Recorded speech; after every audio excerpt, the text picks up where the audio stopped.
Happy, happy Halloween, Halloween, Halloween. Oh, Halloween 6. The Curse of Michael Myers. The producer's cut. And the regular cut.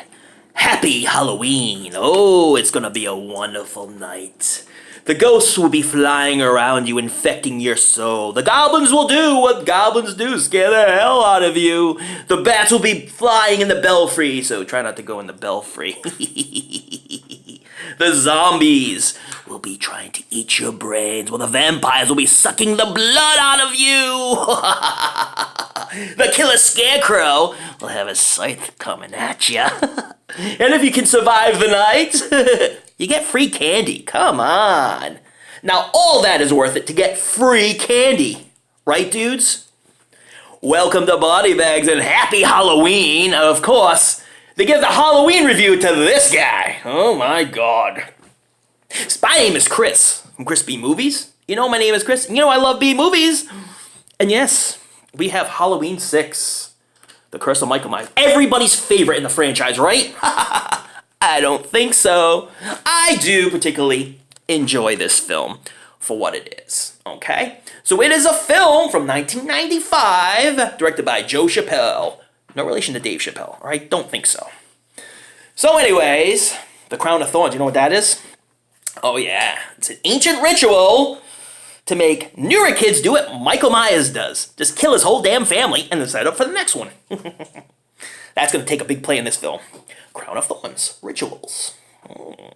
So Michael Myers' niece in this installment is having a baby.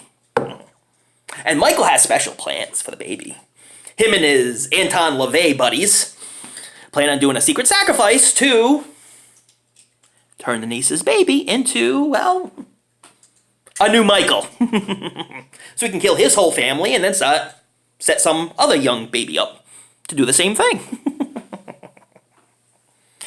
So their plans get thwarted when the niece escapes this ritual and runs away and then hides the baby. And then Michael finally finds her and gets her in the gut. Oh yeah. So meanwhile, Tommy Doyle, played by Paul Rudd. Oh yeah. Now, if you've not seen this before, you're going to see it now because Paul Rudd in a Halloween film. Oh my god. So he ends up getting the baby, and if you don't know who Tommy Doyle is, Tommy Doyle in the first film was the little boy that Laurie Strode was babysitting for. And he got really all messed up because of this whole Michael Myers scene. So he finally tracks down where Michael Myers' niece is going to be and finds the baby and takes the baby and takes it to his lair. And his lair is run by some old lady who's kind of crazy and doesn't seem to focus greatly on things going on around her. She just seems to herself and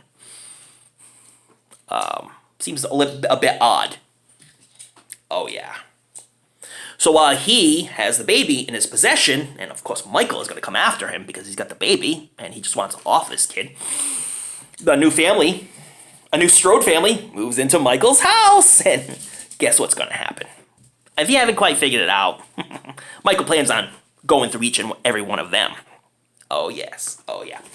So there's Kara Strode, and you can tell she's going to be that final girl because she has that final girl appeal, and she has a little boy, Danny Strode, who's hearing voices from this Anton LaVey guy with a big hood that Michael's been hanging around with. Otherwise referred to as the Man in Black, not Johnny Cash either, okay? Johnny Cash is too cool for that. And so he keeps hearing voices, and at one point he came close to stabbing his grandfather, who was a jerk anyway. But you could tell that he has a lot of the similarities that Michael had when he was a kid. He just hasn't acted on him as much, and it seems like he could be another one that could be next in line to be a killer and kill his entire lineage once Michael fades away. That's what this whole Crown of Thorns is. The question is, will Michael find the heir to his throne? Will he kill off all the Strode family, including Kara and Danny? Well, actually, he doesn't want to kill Danny. He wants to make him like him. Who will survive? Who won't? Will Paul Rudd get killed? Tommy Doyle, whatever you want to call him. You have to find out by watching this one. And if you've seen any of the Halloween franchise, you've seen this one. And this is the least liked out of all the Halloween films. Although I do kind of enjoy it. A lot of people think it's boring. A lot of people think the end is kind of BS. But to note, Donald Pleasance, in his last role, is Mr. Loomis. See, he helps out Tommy and Kara to try to off Michael once and for all. And that's basically the synopsis of this film. Like I say, if you've seen this review, you've probably seen all these films in the franchise. And this one's the least liked, but I do enjoy it because it's a Michael Myers movie. Oh yeah. Good old Michael Myers in this one. And I think the kills were pretty good. The axe kill. When the mother is like going through the clothes hanger and everything. And then Michael finally has the axe. And boom. He gets her. I think George Wilbur plays a good job doing Michael Myers. I think he's a decent Michael Myers. But the mother was played by Kim Darby, and I love Kim Darby. She's been in a lot of cool little horror films. Plus, she was also in Better Off Dead. She played the mother, French Fries. And she was also in The One and Only, and she's been in a lot of like horror films. I love Kim Darby, and I don't want to see her get killed in a film. But she got the axe. And if that ruins it for you, why haven't you watched it, man? Now, of note, I'm going to talk about some of the similarities and some of the differences. More the differences, because I think you would know what the similarities were. And I'm going to bring in a special friend since it's Halloween. The name is Sammy. I'll be right back.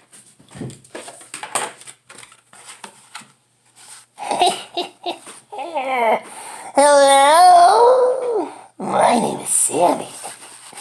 Wanna play a game? Oh, I have so many favorite games I like to play. Not just on Halloween, but anytime. Like Hungry Hungry Cannibals, Pin the Tail on the Human, oh, my favorite, Bobbing for Eyeball.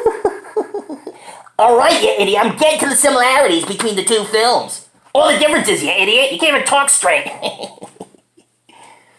And second of all, if they would have got it right the first time, there wouldn't be a producer's cut, a director's cut, this cut. It'd just be one damn cut. How about the opening sequence? Things are such much different right from the start. The theatrical version opens with a bunch of flash cutting and a video from Jamie J.C. Brandy saying, "Michael, please don't hurt me." We're hoping Michael does, though. Followed by the title sequence. More quick cuts, mostly of Jamie being wheeled down a hall prior to giving birth, and finally a monologue by Paul fucking Rudd as Tommy Doyle. Oh my god. In the producer's cut, the race to get to Jamie to the living room is presented much less frenetically. And the credits have a font that matches the one in the original. The theatrical has ugly, narrow letters, and instead of Tommy, Loomis delivers the monologue. Both versions play over shots of the man in black performing a ritual. I'm the baby. And the dialogue is pretty different, though they're basically saying the same damn thing. Michael is evil and blah, blah, blah. The dates are also made clear, unlike the theatrical cut, which has a few 6 years ago mentions that otherwise keeps the exact year of 1995 hidden for some friggin' reason. Producer Scott definitely has the win here. Oh boy. Now another thing is not that big of a change, but in the theatrical cut, we hear a few different radio calls to the Barry Sims show.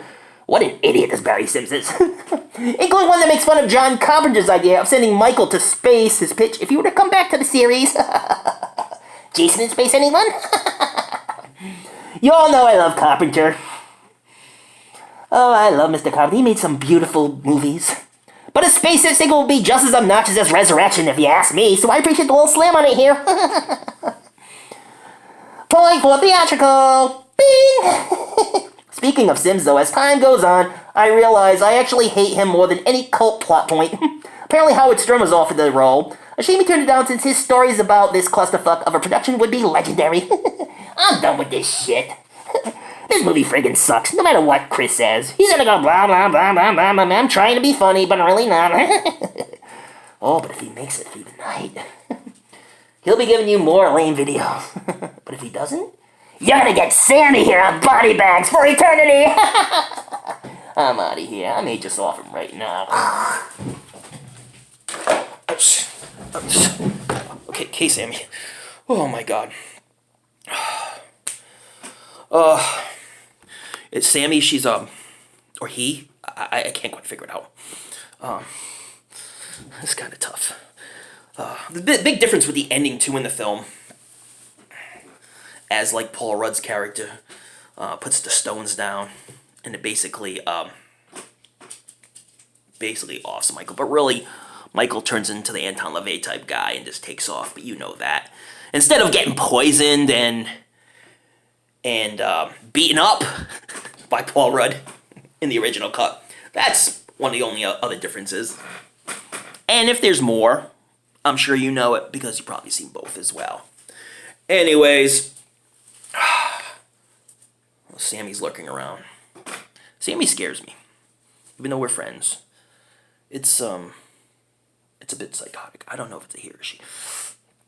Very scary. But anyways, happy Halloween, and check out the other reviews. There's been some great Halloween reviews so far, and there's more great ones to come. Halloween 6. Curse of Michael Myers. I enjoy it. Out of 1 to 100. Alright, I know I'm a lame-o for doing the 100. Sammy, calm down. I give it an 80. Not my favorite of the franchise, the first 3. I love Season of the Witch. Even though it has nothing to do with Michael Myers, I love the film. And I love 1 and 2. But I do enjoy The Curse of Michael Myers. Even though they killed off Kim Darby, I do enjoy it. So check out the other reviewers. They're really passionate about what they do. And happy Halloween. And like I say, if you survive the night, and you survive Sammy's curse, because Sammy will be out there tonight. Free candy. Oh yeah. Please subscribe to Body Bags. I'm going to send Sammy after you. And Crispy Movies. And I'll check you out next Thursday with a grindhousey type film. So remember. Happy Halloween, Halloween, Halloween. Oh, and just know one other thing. That Sammy and Crispy Have a sing. I'll see you in your nightmares. Happy Halloween.